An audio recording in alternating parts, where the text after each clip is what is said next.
අපි දවසක් කියලා පිළිගන්න ඔයාලා සියලු දෙනාම ඔයාලා මේක තුලා ඉන්නේ database management system video series එකේ 8 වෙනි වීඩියෝ එකත් එක්ක. හරි එහෙනම් අපි වැඩි කතා නැතුව වීඩියෝ එකට යන්.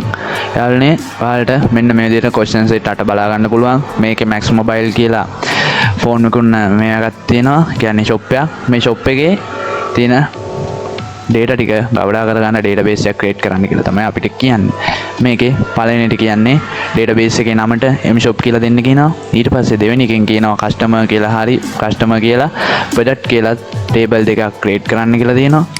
ඊළඟට තුන්වෙනි එකෙන් කියන්නේ අපිට මේකට customer table එකටයි product table එකටයි data graphically add කරන්න කියලා යාලා දීලා තියෙනවා. ඒ කියන්නේ query එකක් මොකද execute නොකර graphically add කරන්න කියලා තියෙනවා. මෙන්න මේ දෙක data ටික ඊට පස්සේ කියලා තියෙනවා. ඒ කියන්නේ query එකක් execute කරලා මේ විදිහට customer table එකේ ඉන්න ඔක්කොම අයගේ details බලන්න කියනවා. ඒ වගේම product table එකේ ඉන්න අයගේ ඔක්කොම details බලන්න කියනවා. ඒ වගේම customer ID එක මෙන්න මේ ID එක තියෙන එක්කෙනාගේ details බලන්න query තුනකුත් ගහන්න පෙන්වන්න කියලා තියෙනවා. හරි එහෙනම් අපි කතා නැතුව යන් යාළුවනේ වීඩියෝ එකට. මම කලින් කරපු රෙකෝඩින් එකේ පොඩි ප්‍රශ්නයක් වෙලා හදාගත්ත database එකම තියෙනවා. මම ඒක ඔයාලට පෙන්නලා explain කරන්නම්. හරි එහෙනම් යාළුවනේ මම මේ විදිහට Heidi එක මේකට පාවිච්චි කරනවා. මේ දෙන්නේ යාළුවනේ මම හදාගත්තු database එක. ඔයාලා දන්නවා දැන් මම database එකක් හදාගන්නේ කොහොමද කියලා. මේ විදිහට connection එක උඩ right click කරලා database වලට ගිහලා මේ විදිහට database එකක් create කරගන්න පුළුවන්. හරි යාළුවනේ මේ තියෙන්නේ මම හදාගත්තු mshop කියන database එක. ඊට පස්සේ යාළුවනේ යාළුවා කියලා තිබ්බ විදිහට table දෙකක් මම මේ විදිහට දාගෙන තියෙනවා. මේ තියෙන්නේ යාළුවනේ එයාලා දාගන්න කියපු table දෙක. ඒකේ මේ දෙන customer ID එක primary key එකක් කරන්න ඕනේ. කරලා මේ විදිහට ඒ data ටික මේ විදිහට column ටික දාගෙන තියෙන්නේ. product table එකත් මම මේ විදිහට add කරගෙන ඉවරයි. හරි යාළුවනේ එයාලා කියනවා දැන් customer table එකටයි product table එකටයි data graphically add කරන්න කියලා. මම ඉස්සෙල්ලාම customer table එක මේ විදිහට open කරගෙන ඒකේ data වලට යන්නම්. data වලට ගියට පස්සේ යාළුවනේ මේකට අපිට data දාන්න කියලා තමයි එයාලා කියන්නේ. මම මේ විදිහට මේකට data add කරගෙන යන්නම් මේ විදිහට. ටක් ගාලා යාළුවනේ data ටික add කරගෙන යන්නම්. ඔයාලා දැන් දන්නවා data add කරන හැටි ගැන.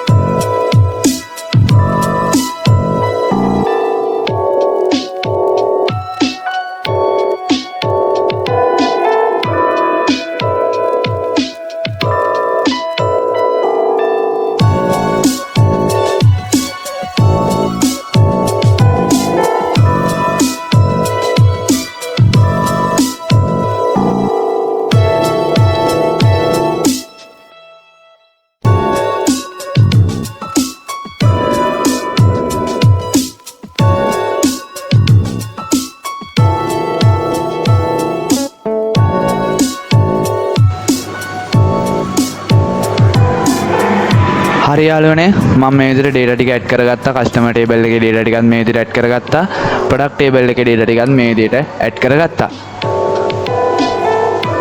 අපි ඊළඟට බලමු ඊළඟට අහලා තියෙන ප්‍රශ්නේ මොකක්ද කියලා. ඊළඟට අහලා තියෙන්නේ යාලා මේ විදිහට graphically add කරන්න කියලා කිව්වා. ඊළඟට කියලා තියෙන්නේ customer table එකේ සේරම details බලන විදිහට query එක ගහන්න කියලා තියෙන්නේ. හරි යාළුවනේ මේකට select query එකක් තමයි ගහන්න ඕනේ. මම මේ විදිහට query එක ගන්නම් මේ විදිහට query tab එකේ මේ විදිහට select කියන keyword එක මේකට පාවිච්චි කරනවා. මම මේ විදිහට select එක ගහ ගන්නම් මේ විදිහට. select එක ගහගත්තා. ඊළඟට table එකේ කියන්නේ අපි බලන්න table එකේ සියලුම ඔක්කොම data ටික හින්දා අපි මේ විදිහට star ලකුණ ගහ ගන්නවා. ඊට පස්සේ from කියන මේක දා ගන්නම් මම මේ විදිහට.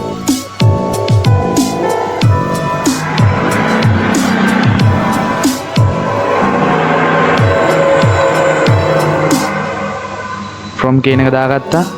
ඊට පස්සේ යාළුවනේ අපිට data බලන්න ඕන table එකේ නම දා ගන්න ඕනේ.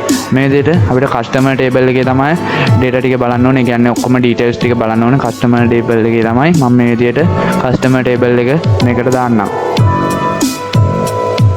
දාලා මෙතන මම semicolon එක අවසානට දාලා මේ query එක මම execute කරන්නම් මේ විදිහට. හරි යාළුවනේ ඔයාලට පේනවා customer table එකේ තිබ්බ සියලුම data ටික ආවා. කියන්නේ සියලුම data ටික අපිට view වුණා. ඊළඟට අහනවා යාළුවනේ ඊළඟට අපිට කියන්නේ ඒ වගේම ප්‍රොඩක්ට් ටේබල් එකේ ටිකක් බලන්න කියලා. කලින් කළා වගේම යාළුවනේ මෙතෙන්ට අපිට කස්ටමර් වෙනුවට ප්‍රොඩක්ට් කියන එක දාලා එක්සිකියුට් කරා නම් හරියටම හරි වැඩේ. මම මේ විදිහට එකත් කරලා පෙන්නන්නම්. මේ විදිහට ප්‍රොඩක්ට් කියන එක දාලා මම මේ විදිහට එක්සිකියුට් කරා කෝඩ් එක. ඔයාලට පේනවා ප්‍රොඩක්ට් ටේබල් එකේ තියෙන ඩීටේල්ස් ටික සේරම ආවා. හරි යාළුවනේ ඊළඟට කියලා තියෙන එකත් අපි ටක් ගාලා බලමු. ඊළඟට කියලා තියෙන්නේ කස්ටමර් ID එකේ තියෙන මේ කස් 003 කියන එක view කරන්න කියලා තමයි මෙයාලා කියන්නේ. හරි යාළුවනේ ඊළඟට අපි බලමු දැන් ඒක කරගන්නේ කෝඩ් එක කොහොමද ගහගන්නේ කියලා. ඒකත් යාළුවනේ සිලෙක්ට් කෝඩ් එකක්ම තමයි ඕනේ. චුට්ටක් විතර වෙනස් වෙනවා. ඒකත් මම මේ විදිහට ඇඩ් කරගෙන ඉන්නම්. ඊට පස්සේ යාළුවනේ අපිට ඕනේ දැන් කස්ටමර්ගේ ඒ අර අදාළ කස්ටමර්ගේ තියෙන ඩීටේල්ස් ටික තමයි ඕනේ.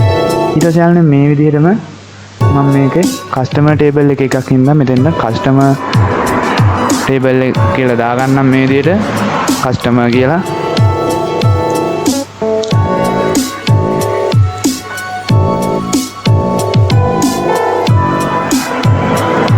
කස්ටමර් කියන එක දාගත්තා. ඊට පස්සේ යාළුවනේ මෙහෙම කරොත් එන්නේ ඔක්කොම data ටික කියලා කලින් වගේ ඔක්කොම details කියන හින්දා මම මේකට condition එක දාගන්නම් where කියලා. මේ විදිහට condition එක දාගත්තා. condition එක දාගෙන යාළුවනේ අපි බලන්න ඕන ඒ කියන්නේ column name එක දෙන්න ඕනේ. column එක අපි දාගන්න ඕනේ අපි බලන මොන column එකේ තියෙන details ද අපිට බලන්න ඕනේ කියලා. අපිට බලන්න තියෙන්නේ cus id කියන column එකේ තියෙන cus 003 කියන එක්කෙනාගේ details ටික තමයි බලන්න ඕනේ. හරි එහෙනම් මම මේ විදිහට ඒක දාගන්නම්. cus id එක දාගන්නම් මේ විදිහට. ඒ කියන්නේ column එක ඒක දාගත්තා. ඊට පස්සේ අපි මේ විදිහට value එක set කරගමු. equal දාලා විදිහට අපිට බලන්න තියෙන දැන් cus 003 කියන එක්කෙනාගේ details ටික තමයි. මම මේ විදිහට cus 003 දාගත්තා මෙන්න මේ විදිහට. මේ එක්කෙනාගේ details ටික තමයි අපිට බලා ගන්න තියෙන්නේ. මම මේ විදිහට query එක execute කරන්නම්. ඔයාලට පේනවා cus 003 කියන එක්කෙනාගේ detail සේරම ටික ආවා. ඔන්න ඔය විදිහට තමයි යාළුවනේ database management system video series එකේ 8 වෙනි question එක ඉවර වෙන්නේ. හරි එහෙනම් ඊළඟ question එකත් එක්ක ඒ කියන්නේ question set 9ත් එක්ක ඔයාලත් එක්ක ඉක්මනට සම්බන්ධ වෙන්නම්. ගිහින් එන්න යාළුවනේ ඔයාලට සුබ දවසක්.